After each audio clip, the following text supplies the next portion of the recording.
Good evening, it's 8 o'clock. I'm Sally Burdett, live from Johannesburg. Your top stories this evening.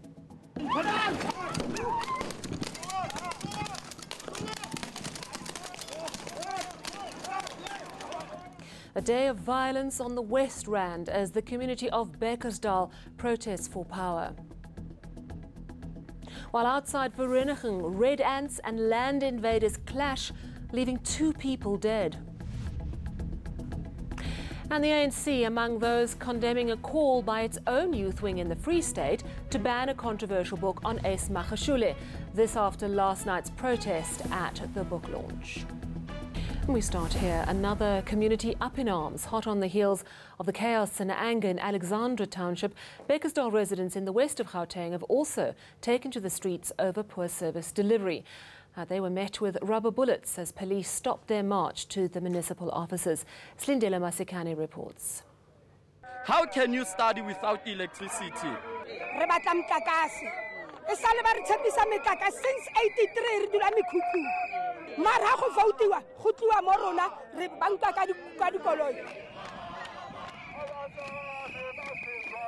Feeling neglected and forgotten, these residents weren't able to take their demands to the seat of local government. As their voices and numbers grew, so too did the police officers who were clear the march wouldn't continue. This was the result.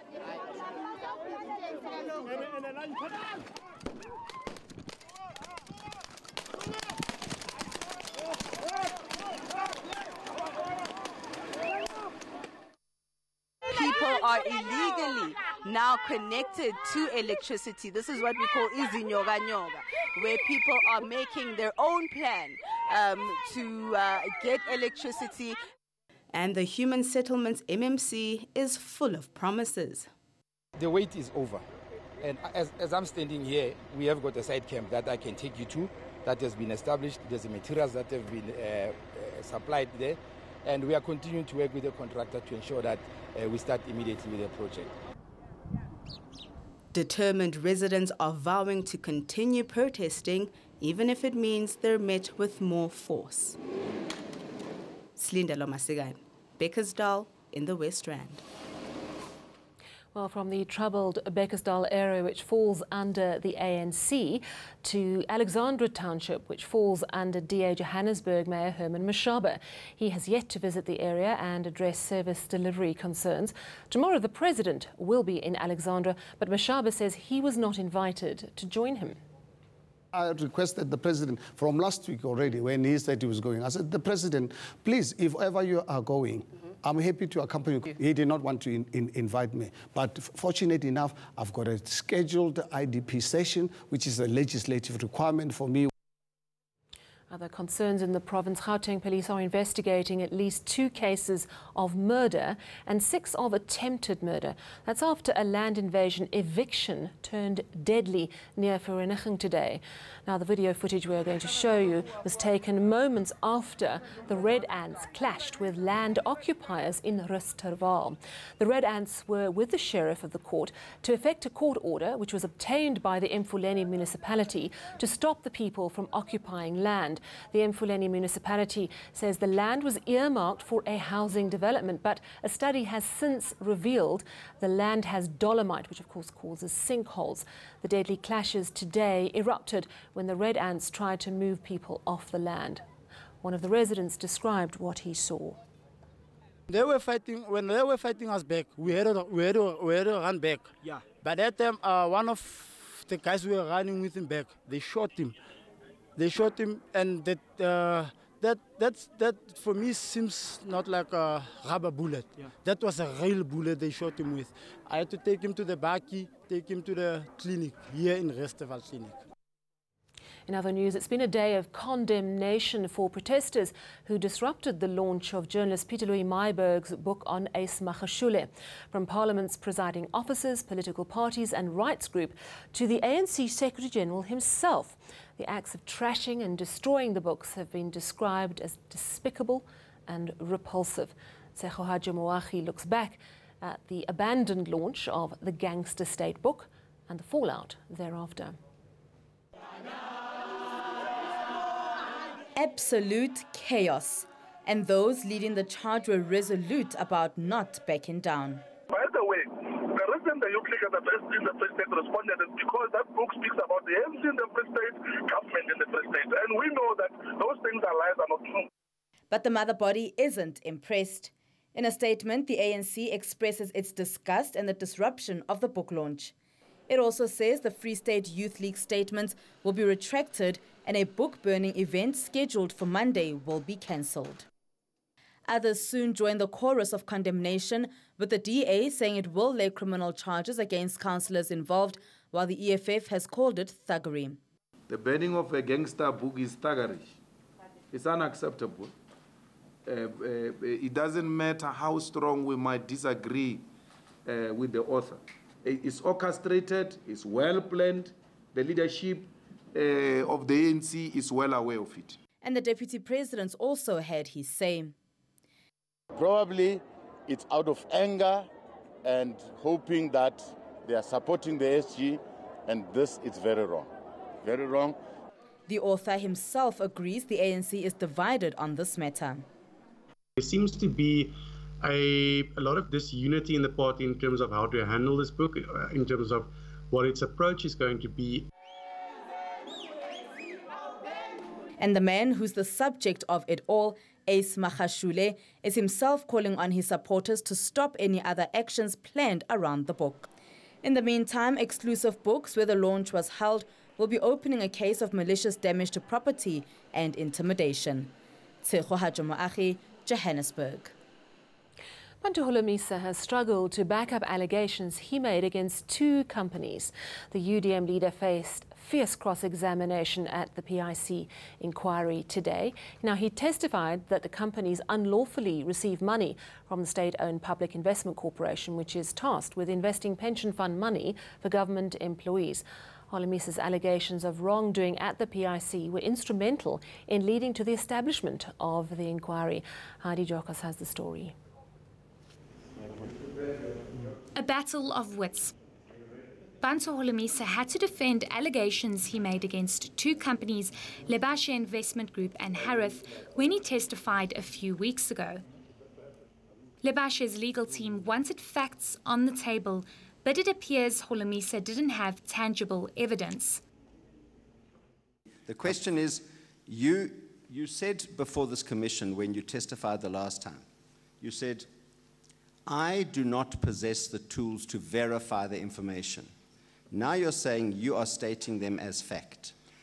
These are facts based on the research I've made, but in order to verify the authenticity of or otherwise of those allegations, they have the tools.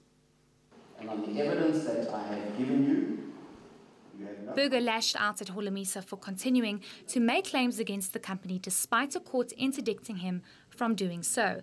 Your real agenda is to boost your political agenda at the expense of the dignity and reputation of my clients. I've got a direct interest in the management of the pension funds in this country. So I'm not doing it for self-promotion or whatever, or an agenda. So I take a strong exception in what you are saying.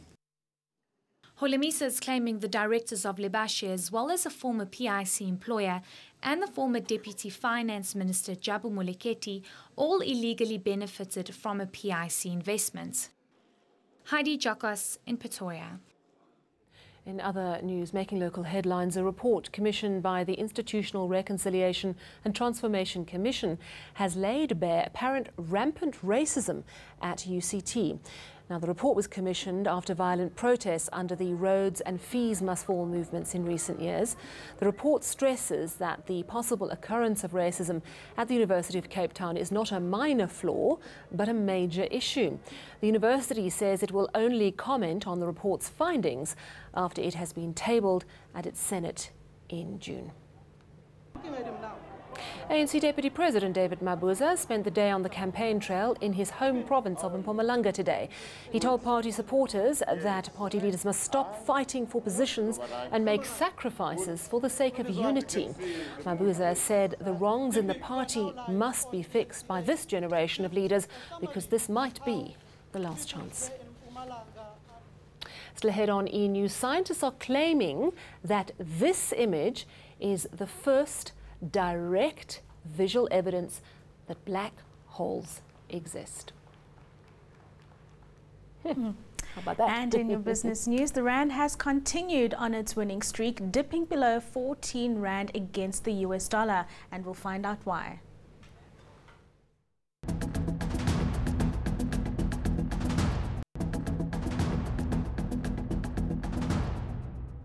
Let's talk business and money now with Refiwe. Good evening, Refiwe, and you bring us good news. I'm so delighted to see you. Yesterday we heard about the BMW FET College in Soshanguve, which is going to train youngsters in how to build these cars. And today, something from Nissan in Roslyn, also near Pretoria. Absolutely. So they have committed to investing in a plant in Roslyn for about 3 billion rand. And this is basically part of that 40 billion rand that the entire automotive sector promised last year to invest within South Africa's economy. So this is that first leg of that. So they are hoping that manufacturing will go up from about 35,000 cars which are manufactured annually to about and add another 30,000 cars. So that's going to boost jobs. Just over 1,000 jobs are going to be created over the next few years, and really that's what we want to see. This goes well in line with our what our president has been talking about, trying to garner that 1.2 trillion rand in investment over the next 5 years. So he is well on his way in terms of gaining that investment and really just kind of deterring the naysayers in terms of Eskom. And actually, let's just listen to what the Minister of Trade and Investment, Rob Davies, had to say about how we're dealing with some of the issues when it comes to investment. There is a sense of confidence among investors like Nissan that while we have problems now, these problems are going to be addressed and are going to find solutions in the medium term. So I think that many investors are taking a longer term view of this country and not focused on the immediate problems that are here and now. But there's no doubt that sorting out Eskom is a priority, and that's what the Minister of Public Enterprises, Pravin Gordhan, the chair of the board and the management of Eskom are all seized with. Yeah, so crucial to get the electricity issue sorted out. Glad they're grappling with it. Drama for IO Technologies, of course, the testimony we've been hearing from the PIC inquiry. Now the JSE wants to investigate them. What does this mean, really? So the JSE basically wants to find out if AO has not been falling in line with the regulatory systems of the JSE. So basically saying, has AO been lying about the true value of its company? We did hear on Monday that they were told to inflate the numbers from about 20 billion for profits after tax to about 50 billion. And of course, it's very important for investors to know the exact value of the company, the exact revenue, so that they can make investment decisions. So that's what the JSE is going to be unpacking here, and we will hear more after these external auditors have reviewed 2 sets of interim financial results last year as well as the beginning of this year. Well, that could really put paid to the 2 sides of the story. Indeed, Sally. Very interesting. How were the markets today? So, Sally, a bit of a good day on the markets today. The JSE pushed higher, closing about 58,000 points for the first time since September last year. Now, this after banks and retailers posted strong gains and the rand strengthened below 14 rand to the US dollar. Onto the commodities front now, commodity prices faring well ahead again today. The platinum price back above $900, while Brent is 1.2% higher today. If we take at the local unit now, the rand has been holding on to those gains made after Moody's delivered somewhat of an upbeat opinion on South Africa earlier this month. But that weaker dollar is also, we're seeing in the US, is expected to continue with its cautious approach on those interest rates in the US. Thank you very much. Rafi, we'll chat again to you tomorrow. Right. Right, let's look at some international news now. An Israeli Prime Minister Benjamin Netanyahu has secured a clear path to re-election. Religious rightist parties are set to hand him a parliamentary majority. This despite a close contest against his main centrist challenger, a vote tally has shown. With more than 97% of the votes now counted, Netanyahu's conservative Likud party looks likely to muster enough support to control 65 of the Knesset's 120 seats and be named to head the next coalition government, and of course also a record 5th term as Premier. And scientists have unveiled the very first image of a black hole in space. Now, the reveal is a world first. Experts have only been able to estimate what a black hole actually looks like. Today, we have photographic evidence. A black hole is a phenomenon with an incredibly powerful gravitational field. In fact, it's so powerful that nothing can escape it. Well, still ahead on eNews, we'll go to Joel Guy at the Weather Centre for your live weather report. Hello, Joel. And then, now, you've tried almond milk, haven't you, Jeff? Soya milk, lactose-free milk. But have you tried this? They say it's the closest thing to mother's milk.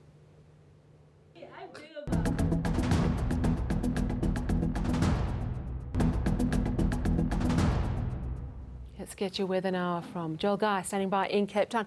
Evening to you, Joel. I can't figure the weather out. It's rainy, it's shiny, it's thundery, it's clear. What's going on?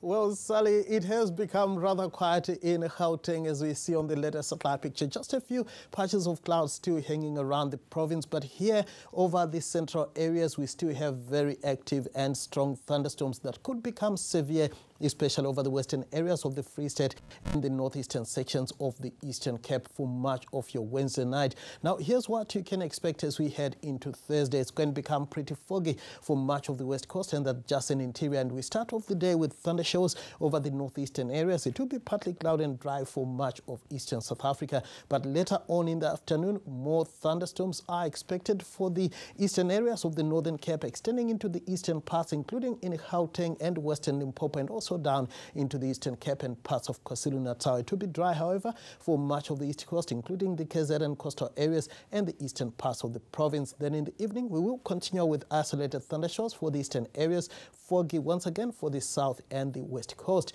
Now, if you're in the Northern Cape, you can expect isolated thundershows on Thursday over the eastern areas, and it's going to be warm to hot for the province with mostly sunny skies for the western areas. Mostly sunny and warm to hot weather is also forecast for much of the interior of the Western Cape, pleasantly warm for Cape Town with partly cloudy skies. Isolated thundershows are forecast for the northern and northeastern areas of the Eastern Cape. It will be dry for the coastal areas, and a warm to hot day is forecast for much of the province. Dry for much of KwaZulu-Natal with isolated thundershows for the northeastern and southwestern parts of the province. We're also going to see thundershows for much of Mpumalanga, dry, however, from Bombela, peaking at around 27 degrees. Much of Limpopo will also be partly cloudy and dry with a small chance of thundershows across the western areas. We stay with thundery showers for much of the northwest, where highs in the lower to mid-20s are expected. We are going to see similar weather and afternoon temperatures across much of the Free State, and Gauteng should also see isolated thundershows on Thursday with top temperatures around 23 degrees for Johannesburg and Soweto. And just quickly looking ahead to your Friday, thundershows are possible for the eastern areas. Otherwise, it will be dry for the rest of the country. That's all from me, Sally. Over to you. Thank you very much, Joel Guy there in Cape Town. Well, finally, they say there's nothing better than mother's milk, or is there? Now, one mother says this long-held belief isn't necessarily true. She's found an alternative and says it's done wonders for her 3 children. But what exactly is different about this milk? Mobile Madlala finds out about the very latest trend. It's amazing stuff. I really think it's like miracle milk. I can't seem to put a finger on what's different. A little like low-fat milk, but different. Those in the know say it's closest to human milk. And this mother agrees. Donkey milk is the closest milk from any other mammal on the planet. It has no sugar in it. It has no preservatives in it. It actually helps the gut rather than affects it. So where formula is something that you will have to test with your baby and see which one works with her, donkey milk will immediately just be fine. And so I found the source. And the benefits seems to go on and on. It's got a 60% higher vitamin C content than cow's milk. It's hypoallergenic, so a lot of kids with cow's milk protein allergy who can't tolerate cow's milk, who can't tolerate goat's milk, can tolerate the donkey milk. The other thing about the milk is it's got a natural antihistamine, a natural anti-inflammatory, and a natural antibiotic in it. While it may still be a fairly new trend in South Africa, this drink may just give you a pep in your step. Randfontein. I love a new craze. Let's just recap your top stories this evening. A day of violence in Bekkersdal as they protest over power. While outside Vereeniging, red ants and land invaders clash, leaving 2 people dead. From me and the team, it's a very good night.